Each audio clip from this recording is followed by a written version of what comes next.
पोता हुआ थाली बजाओ, पोती हुई तो तवा बजाओ, आखिर ऐसा क्यों होता है?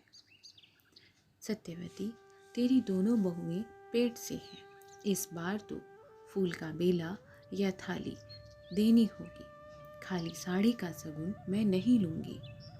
अरे काकी, चिंता ना करो, मेरी दोनों बहुओं के सब काम आसानी से निपट जाएं। फूल का बेला नहीं काकी, साड़ी के साथ आपको चांदी की पायल भी दूंगी।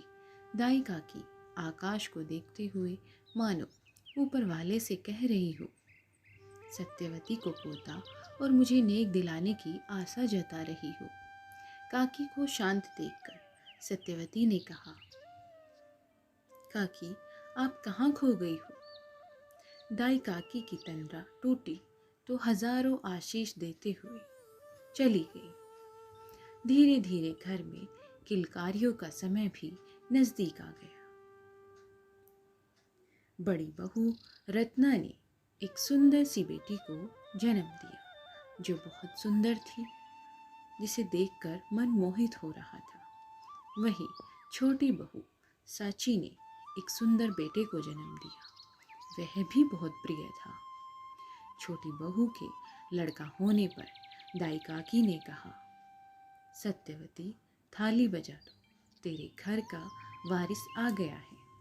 और बड़ी बहू रत्ना की बेटी के लिए कहा, सत्यवती जाकर तुम अब तवा बजा दो, कानी लड़की हुई है। ऐसा दाई काकी ने सत्यवती को कहा।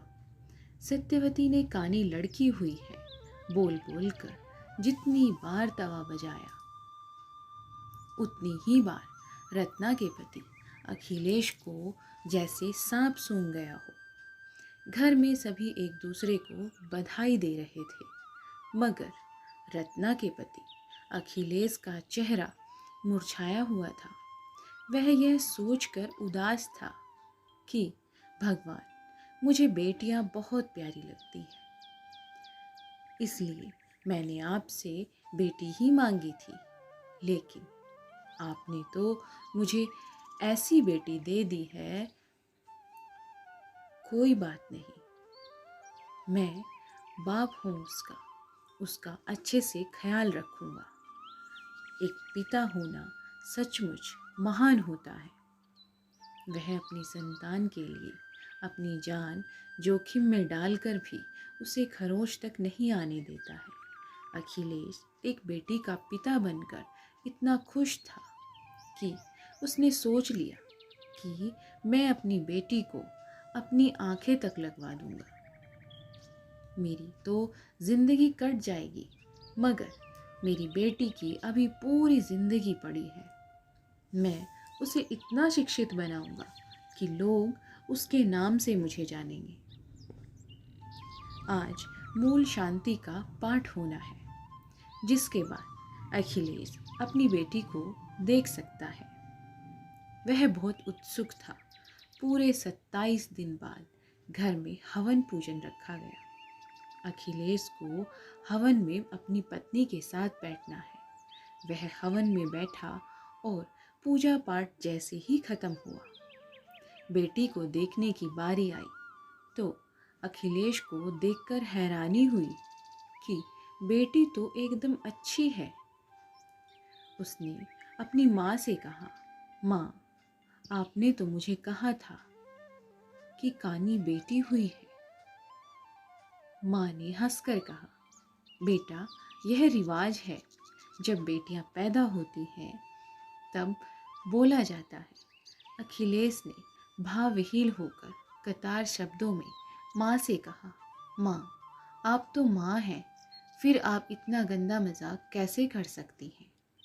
यह 27 दिन मैंने कैसे गुजारे हैं, शायद ही मैं आपको बता पाऊंगा। मैं अपनी बेटी को देखने के लिए कितना बेचैन था, मगर आपके इन रूढ़िवादी विचारों की वजह से अपनी बेटी को इसलिए नहीं देख पाया कि कहीं मेरी बेटी के लिए अपशगुन ना हो जाए। इसलिए इसमें आपकी गलती नहीं है, गलती हमारी है, जो हमने समय रहते अपनी बात खुलकर आपसे नहीं की। माँ, जिस तरह से मेरा छोटा भाई बाप बना है, उसी तरह से मैं भी बाप बना हूँ। और बाप के लिए औलाद सिर्फ औलाद होती है, बेटा और बेटी नहीं। मेरी बेटी मेरा अंश है, जिसने मुझे पिता की सुखानुभूति कराई है, जिसे पाकर मैं बहुत खुश हूँ। अगर आप मुझे खुश देखना चाहती हैं तो रत्ना और मेरी बेटी दोनों को मैं अपने साथ शहर ले जाऊंगा।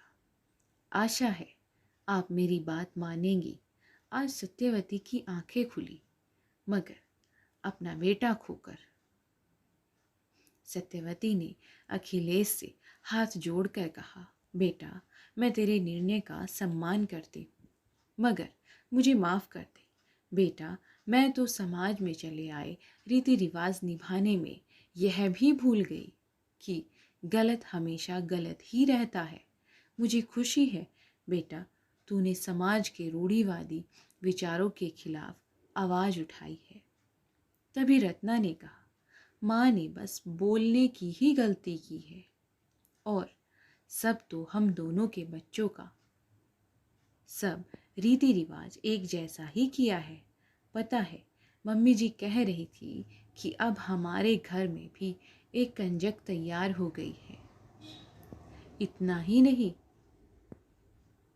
मुझे और सांची दोनों को दादी बनने की खुशी में एक एक डायमंड का माँ ने सेट भी दिया है। और तो और दोनों बच्चों के नाम भी एक जैसे अंश और अंशिका रखे हैं। आप ऐसी बातें मम्मी जी के लिए कर रहे हैं तो मुझे अच्छा नहीं लग रहा है। अखिलेश ने आगे बढ़कर अपनी माँ से आशीर्वाद लिया और माँ ने उसे सीने से लगा लिया। माँ ने कहा, बेटा, आंगन में बेटी का मंडप गाड़ना सभी के नसीब में नहीं होता है। आंगन में बेटी का मंडप भाग्योदय का प्रतीक होता है।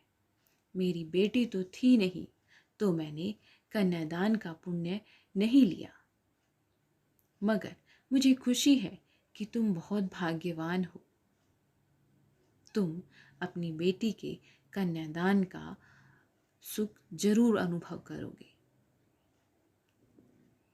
अगर आप हमारे चैनल पर नए हैं तो प्लीज़ हमारे चैनल को सब्सक्राइब करें, और कहानी सुनने के लिए आपका बहुत बहुत धन्यवाद। मिलते हैं एक नई कहानी